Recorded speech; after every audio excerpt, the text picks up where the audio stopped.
ہم جس ماحول میں اس وقت زندہ ہیں، ہمارے ساتھ جو اس وقت پورے گرد و پیش کے حالات آپ کے سامنے، دنیا کے حالات آپ سب لوگوں کے سامنے، فلسطین کے اندر جو کچھ ہو رہا ہے آپ کے سامنے، اور مسلمان ممالک کی جو صورتحال ہے وہ بھی آپ کے سامنے. یہ صورتحال مسلمانوں کی ماضی میں کبھی تھی اتنی کمزور، اتنی سست، اتنی ڈرپوک جیسی اب ہے ایسی کبھی تھی؟ جبکہ اللہ تعالیٰ نے کتنے وسائل دیے. آپ دیکھیے جس وقت غزہ پر حملہ ہوا، فلسطین پر حملہ ہوا، دنیا کے سربراہان مملکت ان کے پاس پہنچے. برطانیہ کا پہنچا، امریکہ کا وزیر خارجہ پہنچا، دنیا جرمنی کے پہنچے، دنیا فرانس کے پہنچے، دنیا کے دوسرے ملکوں کے پہنچے. مسلمانوں کی آبادی 2.25 ارب ہے. آپ مجھے بتائیے ان 2.25 ارب میں سے 2.25 انسان بھی پہنچا کوئی ان کے پاس کہ وہاں غزہ پہنچ گیا ان کے پاس؟ مدد اتنا ڈرپوک مسلمان نہیں تھا. یہ کام اگرچہ حکومتوں کے کرنے کے تھے، عوام کے کرنے کے کام بھی بہت سارے ہیں، لیکن کر بھی رہے لیکن کم، اس لیے کہ دنیا کا غلبہ ہے. مثلا میں چھوٹی سی مثال دیتا ہوں. ایک عمومی اعلان ہے علماء کی طرف سے، کیا پورے عالم اسلام کی طرف سے،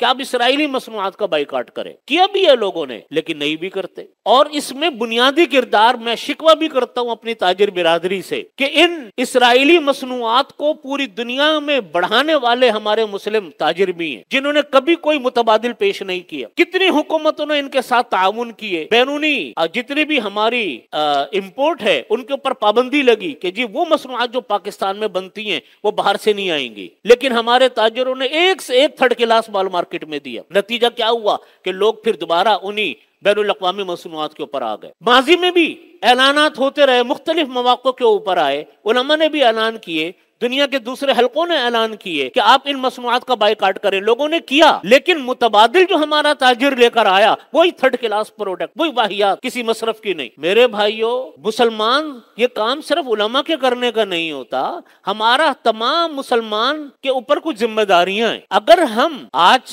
اسرائیل مالی طور پر اتنا مستحکم جو ہوا اپنی تجارت سے ہوا، اس کی تجارت چاہے وہ یہودی صحیح، لیکن اس کی تجارت کے اوپر دنیا اعتماد کرتی ہے کہ جی مال صحیح بیچے گا، چاہے ہے وہ دشمن مسلمان کا لیکن مال صحیح بیچے گا. ہمارا جو تاجر ہے مسلمان، کیا اس کے اوپر کوئی بھروسہ کرتا ہے کہ صحیح مال بیچے گا؟ نتیجہ اس کا کیا ہوا کہ انہوں نے طاقت پکڑی ہی اسی چیز سے ہے، طاقت حاصل ہی اسی چیز سے کی ہے کہ اپنی مصنوعات لے کر انہوں نے پیسہ کمایا اور آج دنیا پر ان کی حکمرانی. تو آج بھی بائیکاٹ ہے.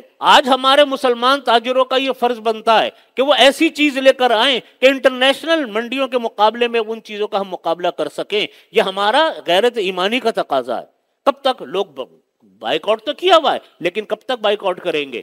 کبھی نہ کبھی تو ختم ہوگا. مقابلے میں اپنی چیز ہوگی تو لوگ اس دوسری چیزوں کو چھوڑیں گے، ورنہ تو اب دوبارہ انہی کی چیزیں چلنا ہے آگے. اس لیے بھائیوں، یہ تو ہر انسان کا ایک فریضہ جو جس جگہ پر کر سکتا ہے. پہلی ایک کام دعا تو ہر انسان کر سکتے ہیں، لیکن اللہ تعالیٰ کی نصرت بھی اس وقت آتی ہے جب بندے اپنے ہاتھ ہلاتے ہیں. غزوہ بدر میں نبی کریم صلی اللہ علیہ وسلم سے زیادہ بتائیے دعائیں اللہ کے نبی سے زیادہ کس کی قبول ہو سکتی؟ لیکن آقا کریم علیہ الصلوۃ والسلام غزوہ بدر میں خود پہنچے، خود لڑائی میں حصہ لیا، اپنے صحابہ کے خون کا نذرانہ بھی پیش کیا، خود بھی شامل ہوئے، تو اللہ تعالیٰ نے مدد فرمائی. یہ تو عادت اللہ ہے. تو دعا تو ہم سب کر سکتے ہیں، لیکن اپنے کرنے کا کوئی کام اگر ہے تو وہ ہمیں ضرور کرنا چاہیے، خالی نہیں ہمیں بیٹھنا چاہیے. یاد رکھیے، آج ایک کی باری ہے تو کل دوسرے کی باری ہے. مسلمان کبھی اتنی بڑی تعداد میں ہو کر اتنا کمزور کبھی بھی نہیں ہوا. اور یہ کمزور کس وجہ سے ہوا؟ اس وجہ سے ہوا کہ ہم قول کے سچے،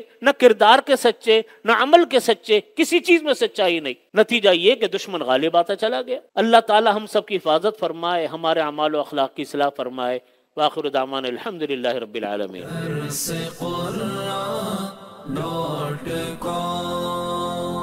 www.darsequran.com